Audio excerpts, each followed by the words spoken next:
Agora a gente vai atualizar as informações sobre o desabamento de um edifício de 24 andares no centro de São Paulo, que foi reduzido a escombros após o incêndio na madrugada de ontem. Vamos falar com o nosso colega repórter aqui da Jovem Pan, Thiago Muniz, que está lá na região do Largo do Paissandu, no centro de São Paulo. Thiago, vamos lá, tem novas informações sobre os feridos, sobre o trabalho de resgate? Qual é a situação de momento por aí? Bom dia. Edgar, bom dia a todos. É preciso dizer, Edgar, que por enquanto, oficialmente, os bombeiros tratam que há uma pessoa entre os escombros que está sendo buscada e outras 44 que não mandaram mensagens, não disseram onde estão. Os bombeiros estão fazendo essa distinção porque eles não estão tratando essas 44 pessoas que estariam entre as cadastradas pelo movimento de moradia que estariam do prédio. Eles não estão dizendo que essas pessoas estão nos escombros. Eles trabalham, continuam insistindo nessa afirmação. Eles até foram perguntados em entrevista coletiva na manhã de hoje se não tem mais gente lá dentro, porque chama muita atenção uma estrutura que tinha entre 300, 350 pessoas em algum momento, tendo só uma pessoa que está sendo buscada. Pessoalmente, eu diria que seria até um milagre se realmente só uma pessoa, que era inclusive, ela é conhecida só pelo primeiro nome, Ricardo, ela estava sendo resgatada, içada por uma corda, no momento em que ela era içada, o prédio desabou. A estrutura entrou em colapso por volta das 3 da manhã da madrugada de ontem. As buscas continuam no sentido, em duas frentes, dá para dizer. Uma delas, além da remoção do material, a verificação dos escombros que já estão resfriados, continua o resfriamento de parte dos destroços por outro lado. Por isso que a gente ainda vê saindo muita fumaça misturada com vapor d'água, que é aquela fumaça branca que a gente sempre diz, né? Quando o incêndio está com fumaça negra, é material geralmente que está queimando. Quando é fumaça branca, já tem a presença de muito vapor d'água. E nesse momento, inclusive, eu consigo até observar a ação das retroescavadeiras numa área específica, um trator também por lá. Então, numa determinada frente desses escombros, eles já atuam com máquinas pesadas. A investigação, ela está sendo tocada pelo 2º Distrito Policial de São Paulo. A causa do incêndio, ainda não há precisamente uma definição a respeito disso. O secretário da Segurança Pública de São Paulo, Magno Alves Barbosa Filho, falou que se trabalha primeiro com a hipótese de um problema num botijão de gás ou numa panela de pressão, mas não se descarta que alguma briga pessoal ou conjugal tenha dado origem também às chamas. O fato é que muita gente aqui ouviu estouros e depois desses estouros o fogo começou a se alastrar, primeiro entre o 4º e o 5º andar e depois se alastrando por todo o prédio. Esse prédio, Edgar, ele abrigou durante muito tempo a Superintendência da Polícia Federal em São Paulo. O edifício Wilton Paes de Almeida, ele estava vazio desde 2001 e desde o começo da década, do começo ao meio da década, ele foi sendo ocupado por movimentos de moradia.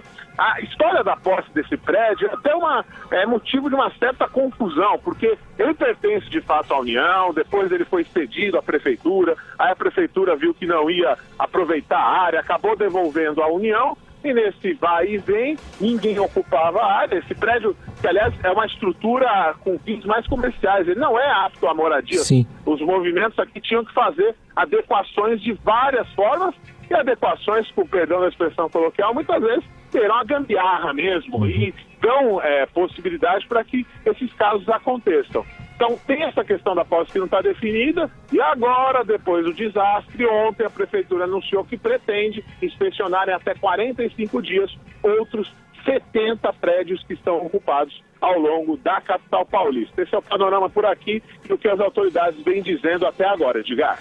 Tiago, só uma questão que me ocorre aqui. Você deve estar em contato com as pessoas que estão aí aglomeradas em frente à igreja, aí no entorno de onde ocorreu esse acidente? Você tem conversado com os moradores? Eles têm passado informações? Porque eu acho que essa informação e as informações mais precisas com relação ao que realmente aconteceu vão partir de quem estava lá dentro e quem pode e que sobreviveu a essa tragédia falar alguma coisa nos momentos que antecederam aí, ou na ocasião onde se percebeu esse fogo se alastrando. Você tem conversado com as pessoas aí? Em relação à causa das chamas, Sim, mesmo, né, Edgar? sim. Em geral, as pessoas saíram correndo muito rapidamente, Edgar. Eu conversei, por exemplo, com o auxiliar de limpeza, o senhor Clóvis Ribeiro conversou comigo. Ele saiu, ele estava num colchãozinho antes, aqui um colchonete aqui, isso ontem, eu conversei com ele, do lado aqui da igreja da Nossa Senhora do Rosário dos Homens Pretos, que esse é o nome completo da igreja amarela católica, que fica bem no centro do Lago do Paissandu. Ele estava deitado num colchonete ao lado de Marzo, e ele só saiu com a roupa do corpo e a pasta, uma pastinha de documentos. E essa, em geral, tem sido a tônica das palavras da maioria das pessoas com quem se conversa. Elas ouviram o estouro e saíram correndo. Por enquanto, aliás, a polícia ainda não ouviu depoimentos, abriu-se um inquérito, mas ainda não ouviu depoimentos das pessoas que estavam na ocupação. Mas, na maioria dos casos, o relato das pessoas, pelo menos no que diz respeito à causa direta do incêndio, pouco contribuiu ainda, porque, na maioria dos casos, o relato que se faz mais presente é essa questão, principalmente, da explosão. Até o Sr. Cross falou do pipoco. Começou a ouvir pipoco, houve, então, a chama se alastrando de maneira muito rápida e eles todos, então, foram saindo do prédio. Então, à medida em que o fogo foi se alastrando, as pessoas saíram e até agora não há uma informação confiável sobre o que deu causa para a ignição das chamas. Até entendo a sua pergunta, porque realmente quem está lá no prédio é quem tem a maior possibilidade de ter visto, de ter entendido o que aconteceu, mas, de acordo com os próprios ocupantes, com quem a gente pôde conversar, o alastramento do fogo foi tão rápido que não deu nem chance direito de saber o que aconteceu. E em alguns casos também, não como é muita gente que estava nessa ocupação, nem todo mundo se conhece, a gente nem conhece direito, às vezes, o vizinho de condomínio, e às vezes era isso que acontecia aqui também. Então, os próprios ocupantes não têm ainda uma informação fechada sobre o que também deu causa a esse incêndio que aí levou ao colapso do edifício Wilton Paz de Almeida, Edgar. Tá certo. Obrigado pelas informações, Thiago Muniz, acompanhando e passando pra gente as últimas informações a respeito dessa tragédia, do incêndio, né, desse edifício no centro de São Paulo, que era ocupado por moradores. Então, olha, vamos lá, vamos falar em culpado disso, né?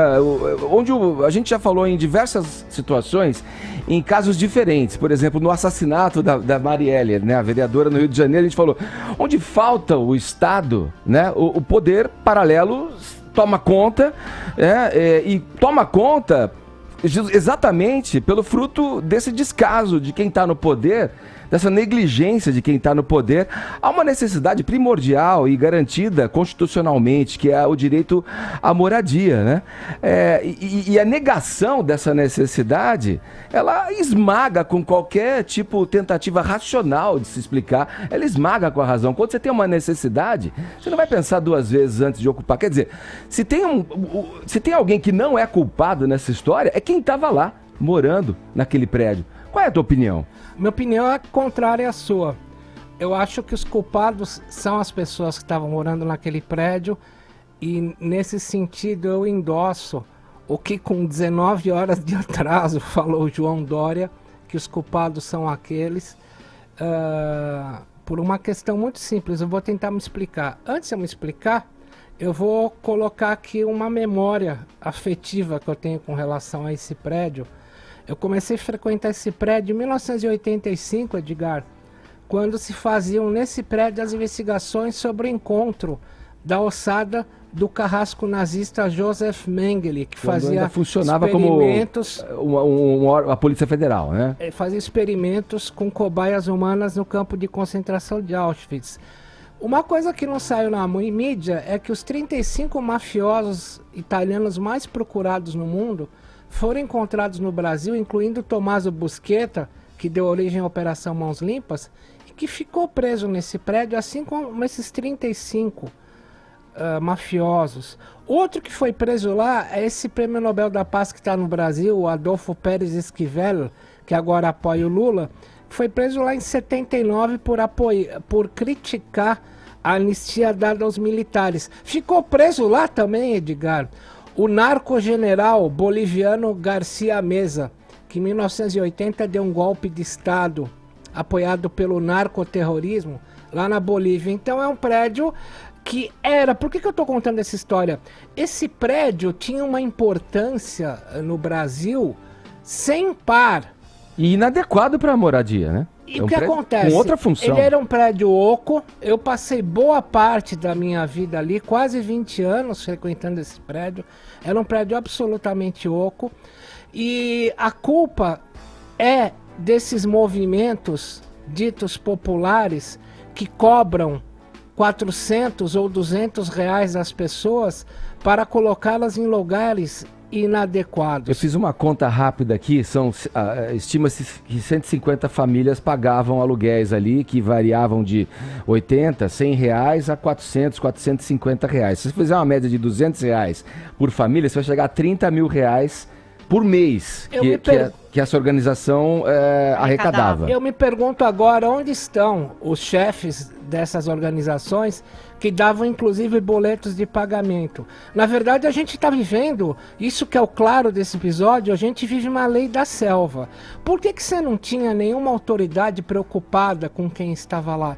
Por uma coisa muito simples e que as pessoas não admitem de público. Esses movimentos que promovem ocupações, como o do Guilherme Boulos, ficam falando o tempo todo que são contra o capitalismo e que se você marcar com a tua iniciativa privada, você vai ser invadido. O que acontece? Os governantes de um estado absolutamente tucano, que é São Paulo, falam, tá bom, se vira, Boulos. Quando você tem um movimento que não é do Boulos, mas opera do mesmo, é o mesmo modo, os modus operandi do Boulos num prédio desse, a Prefeitura de São Paulo fala a mesma coisa, se vira. Vale a pena lembrar que esse prédio é ocupado desde a época que nós tínhamos a Marta Suplicy, do PT, na Prefeitura de São Paulo, e ela não fez nada por quem estava ocupando ali. Ninguém fez nada por ninguém. O que acontecia ali era a lei da selva. Se nós tínhamos na escravidão negros que escravizavam negros, mas aí você está dizendo que a culpa então é dos governantes, pô. A culpa é dos governantes. Agora, tem uma outra culpa que é dos falsos movimentos populares. Mas o morador, Tonhó, ele não escolheu estar lá. Você acha que ele está por opção lá? Ele foi explorado por um capitão de mato. Bom, ok. Ele foi ele está na pior das situações. É a ponta mais fraca que tem. E quem explorava morava lá também. Essa é a questão. Morava lá no 27º andar, onde era o gabinete do Romeu Tuma. Então o que a gente tem aqui é uma lei da floresta, é uma lei da selva total, de governantes, sejam de direita, sejam de esquerda, e de líderes de falsos movimentos populares que exploram esses caras como capitães de mato.